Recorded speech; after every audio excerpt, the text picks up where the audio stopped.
O Positivismo no Brasil, João Camilo Oliveira Torres. Esta obra de João Camilo prescruta o ideário da formação cultural, política, econômica e social brasileira, mas no que tange especificamente da manifestação e influência do sistema filosófico que veio a ser conhecido como positivismo. E a primeira coisa que o autor faz notar é que o positivismo foi e é tratado como um panteão de ideias materialistas e científicas, propositalmente vista assim para desassociá-la de qualquer vínculo com a religião e com a própria filosofia, por assim dizer. Para se fazer crer que a filosofia e a religião eram coisas desatualizadas para aquele novo tempo, onde a razão e a ciência deveriam emergir como luzes da experiência racional. E é daí que vem a ideia de progresso, o jargão favorito naquele tempo auspicioso de que o cientificismo é o que deveria pautar o novo nacionalismo do Brasil e dos brasileiros. Desse modo, a metafísica e a teologia eram hostilizadas pelo positivismo. E do modo mais pragmático possível, esta obra trata da evolução do movimento positivista no Brasil, suas figuras de destaque e a influência política deste no Brasil. E a primeira coisa que nos chama a atenção, o autor, é de que o positivismo, na concepção de Augusto Comte, tem sua atmosfera ideológica baseada no materialismo mecânico e na religião humanista.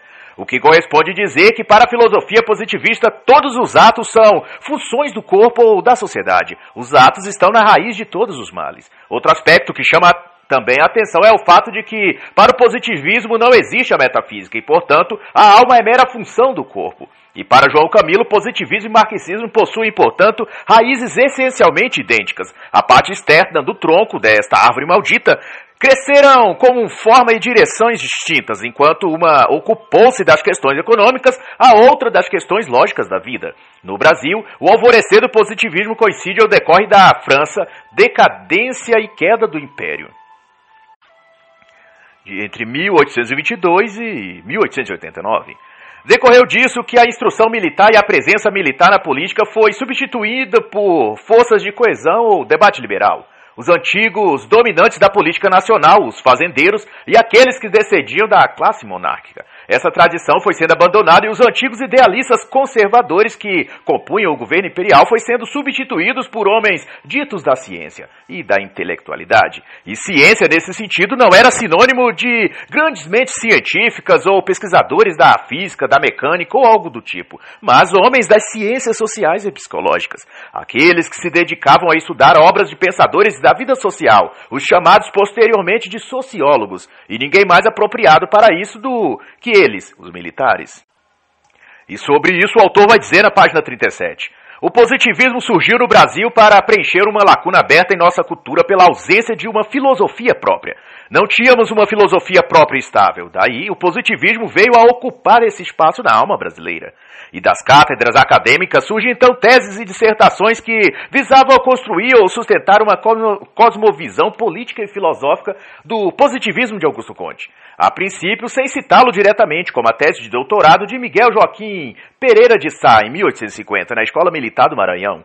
Consta, inclusive, que este foi o primeiro vestígio da influência positiva no Brasil. E isto foi se estendendo até que, em 1851, Joaquim Alexandre, natural do Rio de Janeiro, também apresentou contundente defesa de uma tese positivista, e em 1853, Manuel Maria Pinto veio a escrever tese toda baseada no sistema de filosofia positiva. Desta vez sem ocultá-la ou disfarçá-la. Era uma defesa aberta e clara. Consta que em 1852 a escola militar no Brasil era toda já dominada pelos conceitos positivistas. Ficaria claro a partir daí que o objetivo primeiro da academia militar já não seria formar soldados dotados de capacidade bélica para atuar na defesa do país. Antes era agora uma ágora positivista a formar ideólogos que discutiam as questões sociais do Brasil. Era o fim do espírito militar, lamentaria o capitão Severino Sombra ao contemplar a derrocada da formação militar, de homens de guerra para professores e apologetas da sociologia. E quanto a isso, João Camilo vai dizer: devido a esta infiltração positivista cada vez maior, no fim de certo tempo, muitos oficiais de militares só tinham a farda. E tanto mais o autor vai dizer que o movimento positivista foi a filosofia orientadora da República a partir de 1889. E no domínio das ideias positivistas prevaleceria o insistente combate à monarquia. Isso porque, conforme diziam os positivistas, a monarquia era uma forma de governo própria de um Estado teológico. E monarquia, segundo se entendia na época, baseava-se no direito divino e na nova civilização que o positivismo pretendia criar. Não havia espaço para Deus ou para a fé cristã. Tudo deveria ser ordenado conforme a égide da ordem e progresso, conforme foi anexado na bandeira nacional. No entanto, das premissas e prerrogativas da filosofia positiva que veio ter grande influência na cultura e no perfil do exército brasileiro e do povo comum, e que se vê o reflexo até hoje. Em primeiro, a tratativa de considerar a pátria a maior ou verdadeira família do cidadão brasileiro, e em segundo, um pacifismo absoluto em questão da política externa. E este último veio a se tornar uma parte tão profunda da personalidade do país enquanto nação e Estado autônomo, que é visto com total aprovação qualquer atitude de um governo federal aqui no Brasil afirmar sua soberania. Vede, por exemplo, nos casos em que, em 2019, o então presidente Jair Bolsonaro retrucou algumas falas de presidentes de outros países, como Alemanha e França, em que devolveu com o mesmo rigor as críticas que recebeu das autoridades da França e Alemanha. Assim como refutou com veemência as declarações estrangeiras de internacionalização da Amazônia brasileira. Mas ocorreu, porém, para a imprensa brasileira, tal postura do presidente foi inadmissível, e Bolsonaro foi na época tratado pela mídia como um presidente bruto e deselegante. Assemelha-se, neste caso, o rancor e perseguição pessoal que sofreu Dom Pedro II, o imperador, pelos positivistas na época, que queriam a todo custo destituir o monarca e estabelecer a república. Mas o tempo mostraria a quem a história daria mais valor. Dom Pedro II ficou conhecido e admirado como estadista intelectual, enquanto que seus detratores e difamadores da escola positivista no Brasil foram esquecidos e apagados da história. Mas quanto ao positivismo propriamente dito, a proclamação da República em 15 de novembro de 1889 foi a instalação de um apostolado positivista no Brasil. E dentre os principais, se não todos os cargos do novo modelo de governo, eram preenchidos com nomes de destaque do movimento positivista, como Benjamin Constant, Miguel Lemos, Teixeira Mendes e outros. Todos também líderes do próprio movimento positivista. E dentre as medidas imediatas tomadas, mereceu destaque a mudança da bandeira nacional em 19 de novembro daquele ano, a separação oficial entre Igreja e Estado e o controle da imprensa. Neste caso, a proibição de todo jornal oposicionista, como a Tribuna Liberal, que fazia coro a outra ideologia divergente do positivismo. O fato é que a própria Constituição da República Federativa dos Estados Unidos do Brasil fora tirada da obra de Augusto Comte, A Política Positiva, no capítulo 5, para ser mais específico. Mas não obstante todo o caráter ou máscara científica que o positivismo tentava impingir à sociedade a respeito de si, a filosofia positiva tinha cada vez mais um aspecto de religião, e já na época foi chamada por alguns de religião da humanidade. E tanto que o fanatismo e devoção religiosa típica dos mais fervorosas correntes religiosas também se faziam presentes no culto e doutrina positivista, tal que um de seus principais idealizadores aqui no Brasil, Miguel Lemos, ao visitar em Paris o túmulo de seu ídolo Augusto Comte, fez um juramento solene diante da lápide do falecido, consagrando sua vida dali por diante à causa positivista, prometendo empenhar-se por ela até sua morte. O que assim o fez. Miguel Lemos viria a tornar-se intérprete e líder do positivismo no Brasil, e sob as ordens de Benjamin Constant, os cadetes e oficiais do exército foram tendo aulas e ministrações de Miguel Lemos e, a partir de então, foram também doutrinados segundo a cartilha positiva. E da página 117 até 164, João Camilo vai tratar sobre os principais nomes do positivismo no Brasil. A biografia, realizações e principais pontos onde influenciaram nomes como Miguel Lemos, Teixeira Mendes, que tinha forte inclinação socialista, Luiz Pereira Barreto e Silva Jardim, por exemplo. Doravante vai dizer o autor, o exército, devido a uma série de fatores, era o grande foco do positivismo. Dos quartéis, graças ao prestígio social dos oficiais, o positivismo seria daí levado para o seio do povo. O positivismo, por sua vez, é um corpo de ideias filosóficas, mas também práticas, que permeia os âmbitos intelectual, político e religioso. E, como descreveu Augusto Comte, pretende restaurar a ordem destruída pela Revolução. Ideia essa que nasceu como respostas de Comte à crise gerada pela Revolução Francesa. Assim, a instauração do contismo, ou filosofia positiva, vem sempre em decorrência de alguma crise política, institucional ou moral na sociedade.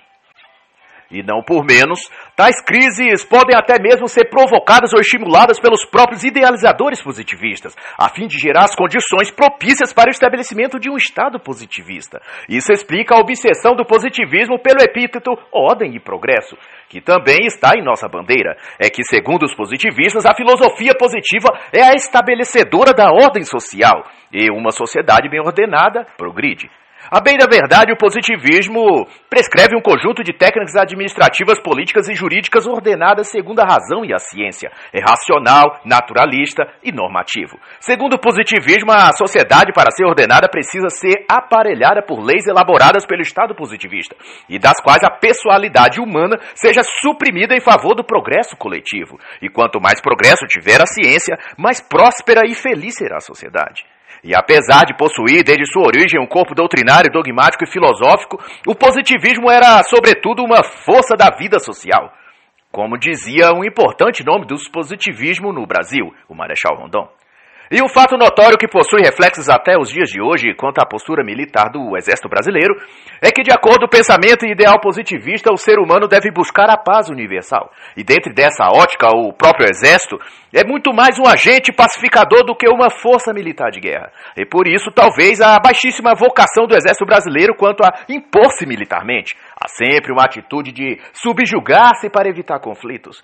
Vede recente caso em 2019 em que o então líder ditador da Venezuela, Nicolás Maduro, ordenou ao seu exército e milícias diversas vezes que tivessem atitudes hostis contra o exército brasileiro que estava na fronteira entre os dois países por ocasião da crise de imigração por causa da decadência que o comunismo gerou naquele país. Na ocasião, vídeos foram gravados em que os militares venezuelanos lançavam bombas de efeito sobre a tropa brasileira e os soldados do Brasil permaneciam com cara de bobos e sem saber o que fazer.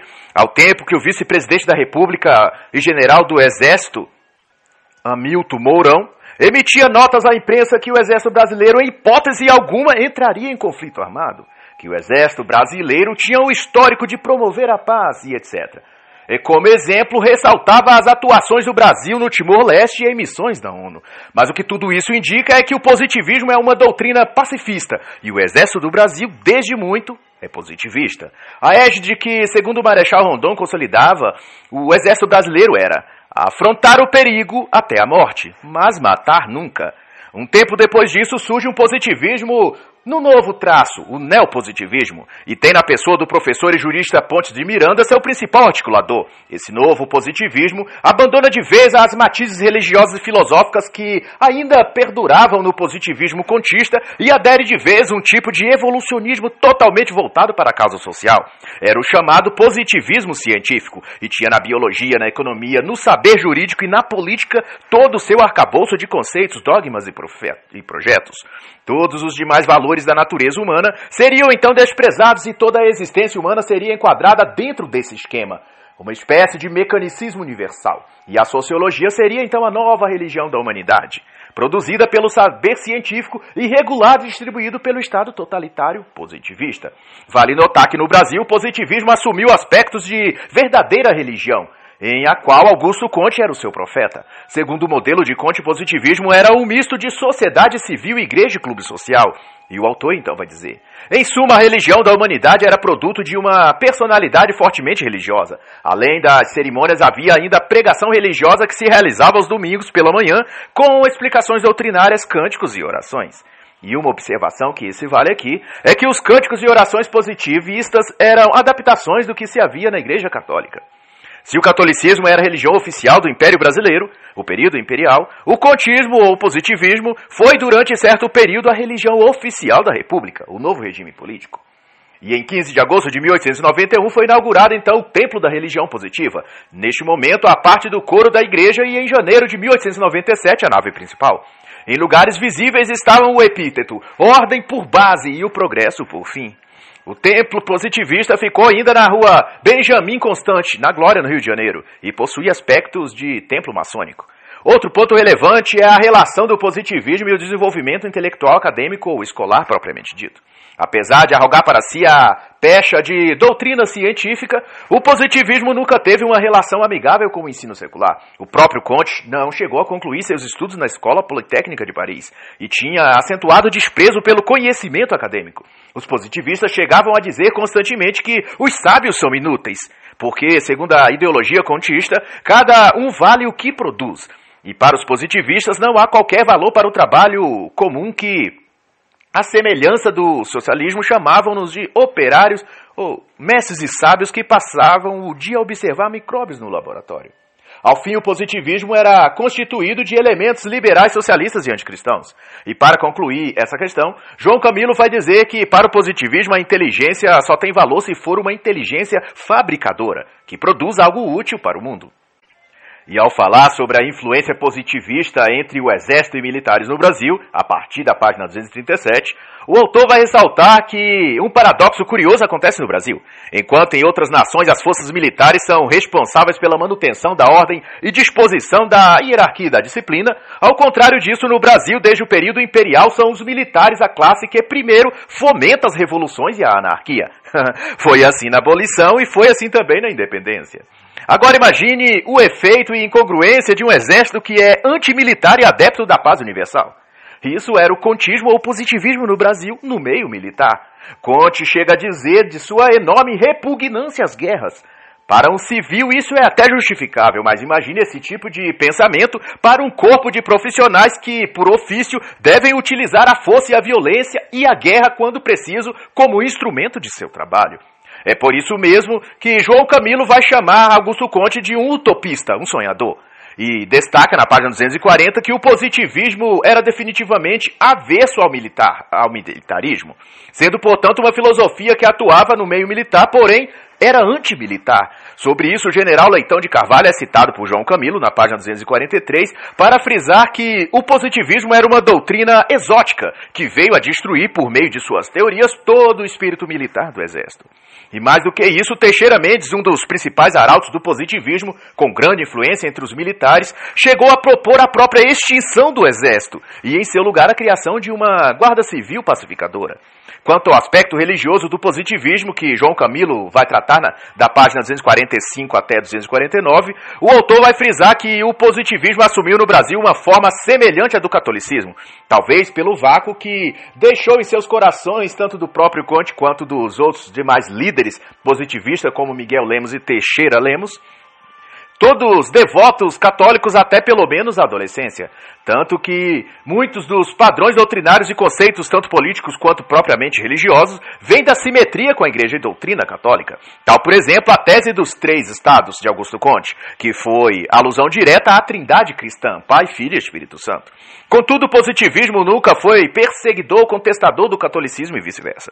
Ambos tratavam-se com certa cordialidade, e as enormes contribuições históricas do catolicismo no Ocidente eram todas reconhecidas e elogiadas por todos os positivistas. Negavam-lhes apenas a parte divina, por assim dizer, da teologia católica.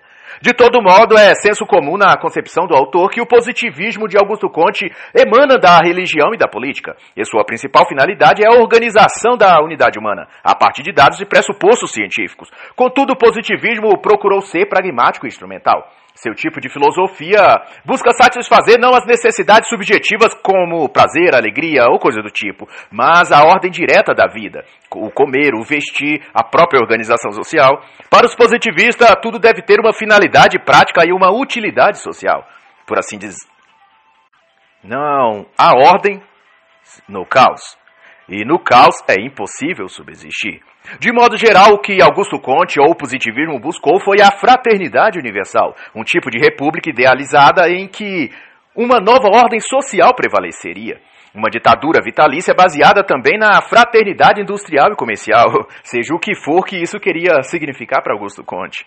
Mas, seja como for, a grande luta do positivismo foi e ainda é desarraigar os seres humanos dos seus processos mentais arcaicos que os escravizam e têm origem em sua situação social construída no decorrer da história. E nesse sentido, e de mais vários outros aspectos, vemos a semelhança de ideias entre o positivismo e o socialismo. Fica claro que a questão social é para ambos, o positivismo e o marxismo, o principal ativo e o que fomenta seus princípios e sua doutrina.